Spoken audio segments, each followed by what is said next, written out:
నమస్తే, welcome to TV 45 news. నేను శ్రీలత. బులెటిన్ల ముందుగా హెడ్లైన్స్ చూద్దాం. బీజేపీ రాష్ట్ర ఉపాధ్యక్షులు శ్రీ ఎన్వీఎస్ఎస్ ప్రభాకర్ మీడియాతో మాట్లాడుతున్నారు.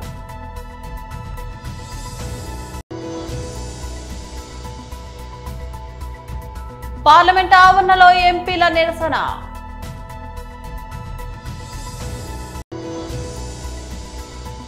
రాజగోపాల్ సెంటర్లోని ప్రింట్ అండ్ ఎలక్ట్రానిక్ మీడియా కార్యాలయం నందు ఏర్పాటు చేసిన మీడియా సమావేశం.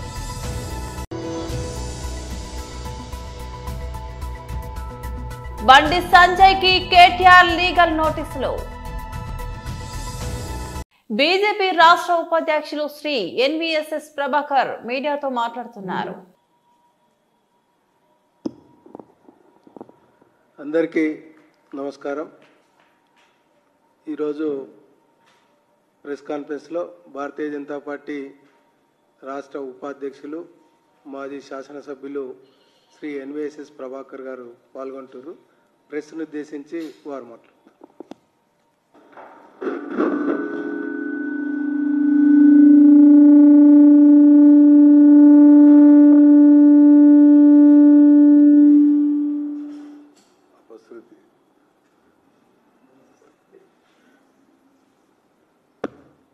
అందరికీ ప్రణామాలు.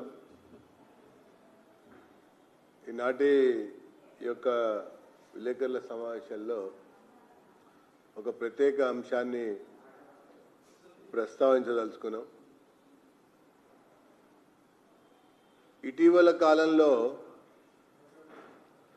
బీఆర్ఎస్ పరిపాలన చేసిన సమయంలో, ఇప్పుడు కాంగ్రెస్ ప్రభుత్వం పరిపాలన చేస్తున్నటువంటి సమయంలో కూడా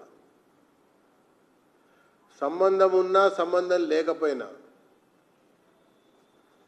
ఎక్కడైనా ఏదైనా ఒక ఉద్యమం జరుగుతోంది అని అంటే ఆ ఉద్యమానికి సంబంధించినటువంటి అంశాన్ని దృష్టిలో పెట్టుకొని ఒక జాతీయ పార్టీకి సంబంధించినటువంటి ఒక రాష్ట్ర అధ్యక్షుడిని గృహ నిర్బంధం చేయటం అనేది ఫ్యాసిజం కాదా అని చెప్పని భారతీయ జనతా పార్టీ సూటిగా అడుగుతా ఉన్నది. ప్రజాస్వామ్యంలో రాజకీయ పార్టీలకు సంబంధించినటువంటి కార్యకలాపాలు అనేక ఉంటాయి. దాంతోపాటు ప్రజలు పడుతున్నటువంటి పాట్లు, ఇక్కట్లు, మనోభావాలకు సంబంధించినటువంటి అంశాలు కూడా అనేకం ఉంటాయి. ఒక రాజకీయ పార్టీ నాయకుడిగా, ఒక రాజకీయ పార్టీగా స్పందించాల్సి వస్తుంది. కానీ ఇక్కడ అర్థం లేకుండా, ఆలోచన లేకుండా పోలీసులు, ప్రభుత్వం మితిమీరి ఆ బీఆర్ఎస్ పరిపాలనలో అదే రకంగా కొనసాగింది. ఇప్పుడు ఈ కాంగ్రెస్ పాలన కూడా అదే రకంగా కొనసాగుతూ వస్తూ ఉంది. ఈ సందర్భంలో నేను ఒక ముఖ్యమైనటువంటి అంశాన్ని చెప్పదలుచుకున్నా. ఆనాటి రాజశేఖర రెడ్డి ప్రభుత్వం నాటి నుంచి ఆ తర్వాత కాంగ్రెస్ పరిపాలన, రాష్ట్రంలో బీఆర్ఎస్ పాలన, ఇప్పటి యొక్క కాంగ్రెస్ ప్రభుత్వ పాలనలో ఈ ఉన్నతాధికారులు, ముఖ్యంగా అది పోలీస్ అధికారులైనా, రెవెన్యూ అధికారులైనా, లేదా ఇంకా ఐఏఎస్, ఐపీఎస్ యొక్క ఉన్నతాధికారులు నాయకులకి మడుగులొత్తటం, నాయకుల యొక్క సలహాలో అనేక తప్పిదాలకి పాల్పడటం, దానివల్ల ఖజానాకి నష్టం జరగటం, కుంభకోణం వెలుగులోకి రావటం, రాజశేఖర రెడ్డి నాటి కాలం నుంచి ఈనాటి వరకు కూడా అసలు భారతదేశంలోనే ఇంతమంది ఐఏఎస్లు, ఐపీఎస్లు లేదా ప్రభుత్వ కార్యదర్శులు విచారణని ఎదుర్కొంటున్నటువంటి ఒక సందర్భాలు భారతదేశంలో బహుశా ఎక్కడ కూడా లేవు. మన తెలంగాణ, ఆనాటి ఆంధ్రప్రదేశ్ రాష్ట్రంలోనే సంభవించినాయని చెప్పని నేను పేర్కొంటా ఉన్నా. పార్లమెంట్ ఆవరణలో ఎంపీల నిరసన.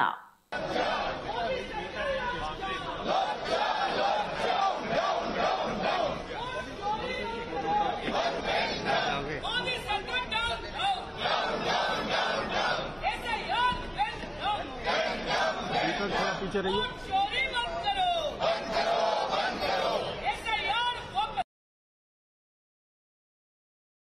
అంబేద్కర్ కోనసీమ జిల్లా రామచంద్రపురం నియోజకవర్గం కాంగ్రెస్ పార్టీ ఆధ్వర్యంలో స్థానిక రాజగోపాల్ సెంటర్లోని ప్రింట్ అండ్ ఎలక్ట్రానిక్ మీడియా కార్యాలయం నందు ఏర్పాటు చేసిన మీడియా సమావేశంలో ఆ పార్టీ రామచంద్రపురం నియోజకవర్గ కోఆర్డినేటర్ కోటా శ్రీనివాసరావు మాట్లాడారు. బీజేపీ అధికారం చేజిక్కించుకునేందుకు ఎన్నికలలో అవకతవకలకి పాల్పడటం అన్యాయమని అన్నారు. బీజేపీ ప్రభుత్వం ప్రజాస్వామ్యానికి విరుద్ధంగా ప్రవర్తిస్తుందన్నారు. తమ నాయకుడు రాహుల్ గాంధీ పేర్కొన్నట్టు ఎన్నికల సంఘానికి చిత్తశుద్ధి ఉంటే జరిగిన తప్పులను ఆధారాలతో ప్రజల ముందు ఉంచాలని శ్రీనివాసరావు డిమాండ్ చేశారు. అలాగే రాహుల్ గాంధీని బేషరతుగా విడుదల చేయాలని ఆయన డిమాండ్ చేశారు. ఈ కార్యక్రమంలో సీనియర్ కాంగ్రెస్ నేత ఆర్డి ఖాన్, కాంగ్రెస్ పార్టీ జిల్లా జనరల్ సెక్రటరీ సురేష్ తదితరులు పాల్గొన్నారు. మరి ఈ దేశంలో జరుగుతున్నటువంటి పరిణామాలు మనందరం చూస్తున్నాం. మరి ఈ దేశంలో అత్యున్నతమైనటువంటి ఎలక్షన్ కమిషన్, స్వయం ప్రతిపత్తి కలిగినటువంటి ఎలక్షన్ కమిషనే ఒక పార్టీకి కానీ ఒక నాయకుడికి కానీ కొమ్ము కాస్తే రాజ్యాంగ విలువలను తుంగలో తొక్కి మరి ఇవాళ దేశంలో ఉన్నటువంటి కోట్లాది మంది ప్రజల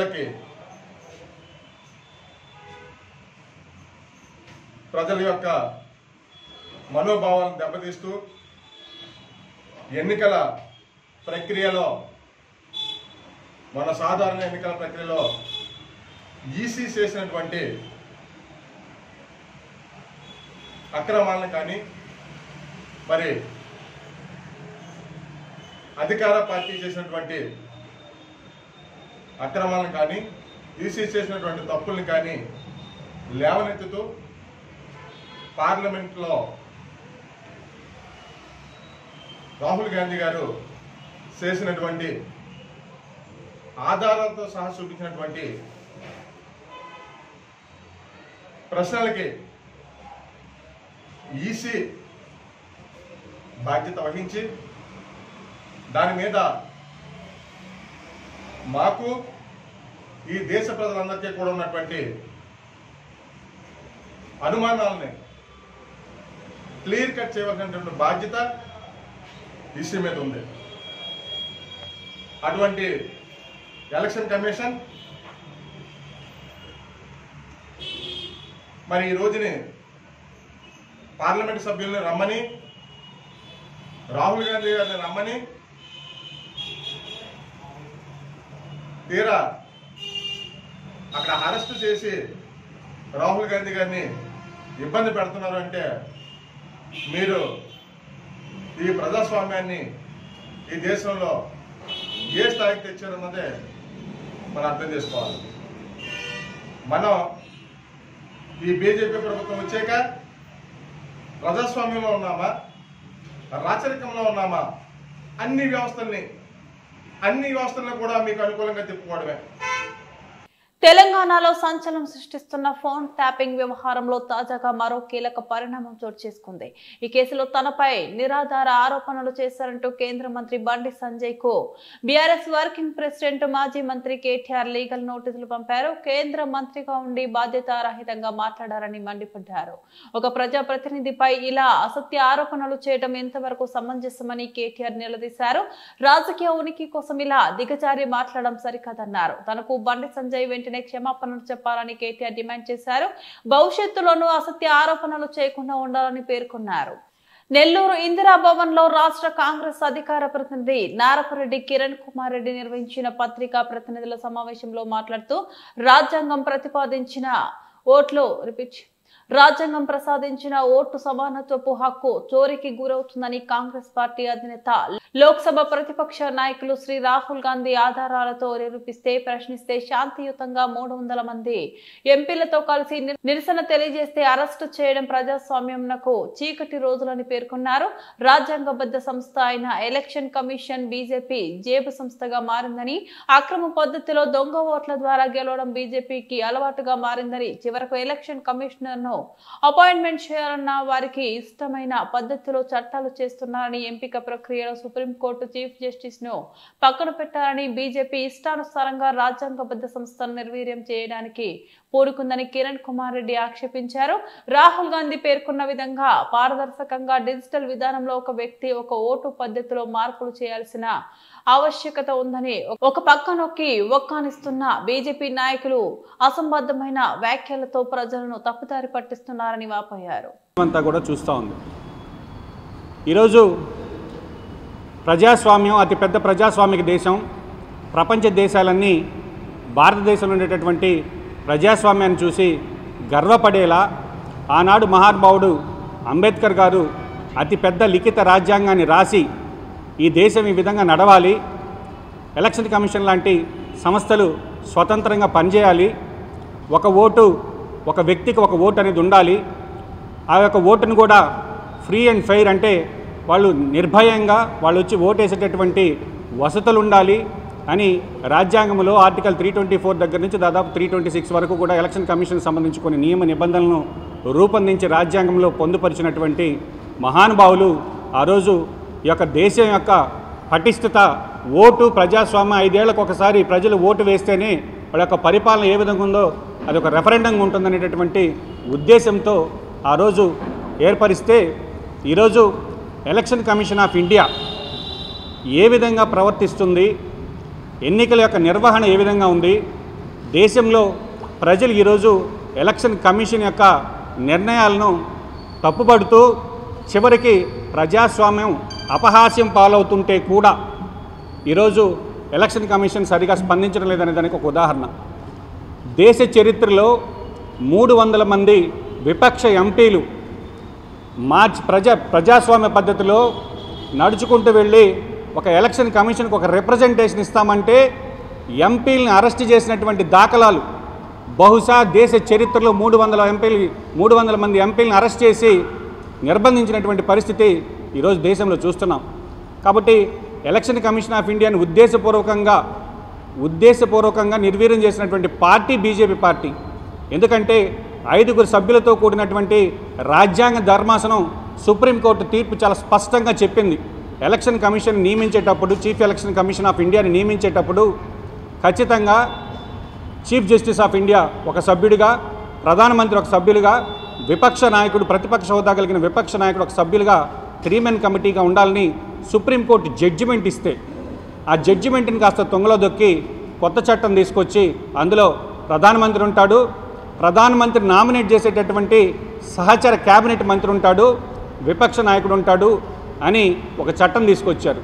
సంగారెడ్డి జిల్లా సదాశివపేట మండలంలో గాజుల రామారంలోని సిపిఐ రాష్ట్ర మహాసభలను విజయవంతం చేయాలని సిపిఐ జిల్లా కార్యదర్శి వర్గ సభ్యులు తాజుద్దీన్ సిపిఐ రాష్ట్ర 4వ మహాసభలను ఈ నెల 20 నుంచి 22 వరకు కుత్బుల్లాపూర్ నియోజకవర్గంలోని గాజుల రామారం మహారాజా గార్డెన్స్ లో నిర్వహించడం జరుగుతుందని సిపిఐ జిల్లా కార్యదర్శి వర్గ సభ్యులు తాజుద్దీన్ తెలిపారు. మంగళవారం సదాశివపేటలోని సిపిఐ పార్టీ కార్యాలయంలో సిపిఐ రాష్ట్ర 4వ మహాసభలు వాల్ పోస్టర్లను సిపిఐ నేతలు ఆవిష్కరించారు. ఈ సందర్భంగా సిపిఐ జిల్లా కార్యదర్శి వర్గ సభ్యులు తాజుద్దీన్ మాట్లాడుతూ సిపిఐ తెలంగాణ రాష్ట్ర 4వ మహాసభలను ఈ నెల 20వ తేదీ నుంచి 22వ తేదీ వరకు హైదరాబాద్ గాజుల రామారం మహారాజా గార్డెన్ లో జరగనున్నాయన్నారు. ఈ సమావేశానికి సంగారెడ్డి జిల్లా సదాశివపేట, కొండాపూర్, మునిపల్లి మండలాల నుంచి సిపిఐ నాయకులు, కార్యకర్తలు, అభిమానులు పెద్ద ఎత్తున తరలి రావాలని పిలుపునిచ్చారు. ఈ కార్యక్రమంలో సిపిఐ నాయకులు లక్ష్మీ, శివలీల, బుజ్జమ్మ తదితరులు పాల్గొన్నారు.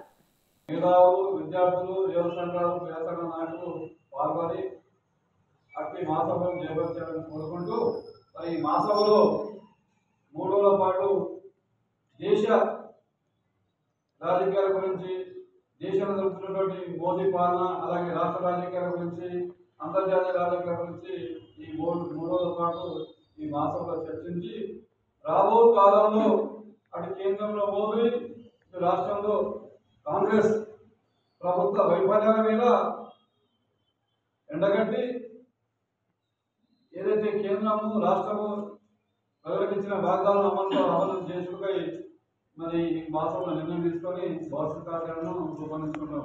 మరి ఇలా చూసుకుంటే దేశంలో మొదలైన తర్వాత యూపీ, బీహార్ లాంటి ప్రాంతాల్లో ఆర్ఎస్ఎస్ గుండాలు, బీజేపీ నాయకులు, మైనార్టీ, బడుగు దళిత మీద వివరించడం దాడులు చేసేవారు. మతాన్ని గుడ్లను గోపాలను పెట్టుకొని ఈరోజు ఈ లింగజాతి వాళ్ళ మీద దాడులు చేస్తూ ఉన్నారు. ఏంటంటే ఈరోజు సెంట్రల్ వారికి అనుకూలమైన ప్రభుత్వం కాబట్టి మేము ఏం చేసినా చెల్లుబాటు అవుతున్న ఉద్దేశంతో ఎక్కడ పడితే ఎవరు పడితే ప్రజాస్వామ్యాన్ని మొత్తం ఫోన్ చేసుకుంటూ భౌతిక దాడులు చేస్తా ఉన్నాం. ఈ భౌతిక దాడులు అరికట్టాలంటే ఈ దేశంలో బీజేపీ ఆలోచనను ఎండగట్టాలంటే ఒక కమిషన్గా సాధ్యమని చెప్పేసి ఈ సభను తెలియజేస్తున్నాం. ఎందుకంటే పార్లమెంట్ చూస్తున్నాం మనం, ఏ ఒక్క పార్టీ కూడా వారికి గట్టిగా తొండ ఇవ్వడం లేదు. కమిషన్ తప్ప కమిషన్కి ఏముంది, సంఖ్యాబలం తక్కువ ఉన్నప్పటికీ ఈరోజు ఆర్ఎస్లను అడ్డుకోవడంలో ప్రధాన భూమిక పోషిస్తూ ఉంది. ఇలాంటి సమయంలో మనం ఈ రాష్ట్ర మహాసభలు చాలా కీలకం. మన మీద ఒక ప్రభుత్వ కర్తవ్యం ఉంది, బాధ్యత ఉంది. ఈ దేశంలో సెక్యులర్ కానీ అలాగే ఈ దళిత మైనార్టీ బీసీల వర్గాల అభ్యున్నత కోసం వారి శ్రేయస్సు కోసం పాటుపడాల్సిన అవసరం ఎంత ఉంది కాబట్టి అందరం కూడా ఈ రాష్ట్ర మహాసభలకు పోయి ఈ మా రాష్ట్ర మహాసభని విజయవంతం చేయాలని కోరుకుంటున్నాను. Thank you. బహుజన రాజ్యాధికారమే లక్ష్యంగా ఎమ్మెల్సీ తీన్మార్ మల్లన్న పనిచేస్తున్నారని బీసీ జేఏసీ మంచిర్యాల జిల్లా ఇన్ఛార్జ్ మహేష్ వర్మ అన్నారు. మంచిర్యాల జిల్లా లక్షెట్టిపేట పట్టణంలోని ప్రెస్ క్లబ్ లో ఏర్పాటు చేసిన విలేకరుల సమావేశంలో బీసీ నాయకులతో కలిసి మాట్లాడారు. ఈ సందర్భంగా బీసీ జేఏసీ నాయకులు వడ్డేపల్లి మనోహర్, మహేష్ వర్మలు మాట్లాడుతూ ఈ రాష్ట్రంలో బీసీల రాజ్యాధికారం కోసం ప్రతి ఒక్కరూ ముందుకు రావాలన్నారు. బీసీల నాయకత్వంలో ఎస్సీ, ఎస్టీ, ముస్లిం మైనార్టీలను కలుపుకొని బహుజన రాజ్యాధికారం సాధించుకోవడం కోసం అందరం కలిసికట్టుగా పోరాటం చేయాలన్నారు. ఈ సమాజంలో 60% ఉన్నటువంటి బీసీల ఓట్లు ఎన్నికల్లో ఎంతో కీలకమన్నారు. మన ఓట్లు మనమే వేసుకొని రాజ్యాధికారం సాధించాలని వివరించారు. దీనిలో భాగంగా మంచిర్యాలలో ఈ నెల 20న ఏర్పాటు చేసినటువంటి సభకు మన బీసీల ఆశాజ్యోతి ఎమ్మెల్సీ తీన్మార్ మల్లన్న అలియాస్ చింతపండు నవీన్, బీసీ జేఏసీ రాష్ట్ర chairman సుధాగాని Harishankar Goud, BC JAC రాష్ట్ర కోఆర్డినేటర్ సంగం సూర్యారావు, జానయ్య యాదవ్, బీసీ ఉద్యమకారుడు, హిందూ బీసీ మహాసభ రాష్ట్ర అధ్యక్షులు బత్తుల సిద్ధేశ్వర తదితరులు పాల్గొంటారని వెల్లడించారు. మంచిర్యాల జిల్లా వ్యాప్తంగా ఉన్న బీసీ సంఘం నాయకులు, బీసీ ప్రజలు, మహిళలు, విద్యార్థులు అధిక సంఖ్యలో పాల్గొని ఈ సభను విజయవంతం చేయవలసిందిగా కోరుతున్నామన్నారు. ఈ సమావేశంలో లక్షెట్టిపేట బీసీ సంఘం నాయకులు, మాజీ జెడ్పీటీసీ ముత్తే సత్తయ్య, కళ్యాణం రవి, అంకెతి గంగాధర్, చింతకింది సుధాకర్, బొప్పు స్వామి, ముక్కెర చంద్రమౌళి, సిరిపురం రవి, రామ్దేవి, కోటేష్, బైరం చిన్నయ్య, నేరల్లో సత్తయ్య, సంగం లచ్చన్న, గడ్డం సుధాకర్, తోట వెంకటేష్, మాలెం సుభాష్, అంకతి చిన్న తదితరులు పాల్గొన్నారు. అన్ని వర్గాల ప్రజలకు, ఎస్సీ, ఎస్టీ, మైనార్టీ, బహుజనులైనటువంటి ప్రతి ఒక్కరికి కూడా మేము పిలుపునిస్తా ఉన్నాం. ఎక్కడ కూడా పార్టీలకు అతీతంగా కూడా పాల్గొని విజయవంతం చేయాలని, సంఘాలకు అతీతంగా పాల్గొని విజయవంతం చేయాలని చెప్పేసి కూడా మేము ఈ లక్షెట్పేట ప్రెస్ క్లబ్ నుంచి మేము విజ్ఞప్తి చేస్తూ ఉన్నాం. కాబట్టి ప్రతి ఒక్కరు కూడా మనం ఆశించినటువంటి రాజ్యాన్ని సాధించుకునేందుకు, అధికారాన్ని దక్కించుకునేంత వరకు ఈ అగ్రవర్ణాల పెత్తనం నుంచి విముక్తి కలిగించేందుకు మనం ముందుకు సాగాలని చెప్పేసి, దానికి తోడుగా మీ అందరూ సహకరించి మల్లన్నకు మద్దతు తెలిపి ఈ సభను విజయవంతం చేస్తారని చెప్పేసి మేము ఆశిస్తూ అందరికీ మరోసారి నమస్కారాలు తెలియజేస్తూ ప్రతి ఒక్కరు పాల్గొని ఈ సభను విజయవంతం చేయాలని చెప్పేసి కూడా మేము విజ్ఞప్తి చేస్తా ఉన్నాం. Thank you. బులెటిన్ ముగించే ముందు మరోసారి హెడ్లైన్స్ చూద్దాం. బీజేపీ రాష్ట్ర ఉపాధ్యక్షులు శ్రీ ఎన్వీఎస్ఎస్ ప్రభాకర్ మీడియాతో మాట్లాడుతున్నారు.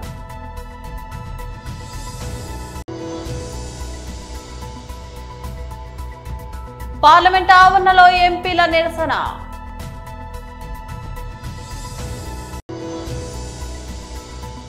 రాజగోపాల్ సెంటర్లోని ప్రింట్ అండ్ ఎలక్ట్రానిక్ మీడియా కార్యాలయం నందు ఏర్పాటు చేసిన మీడియా సమావేశం.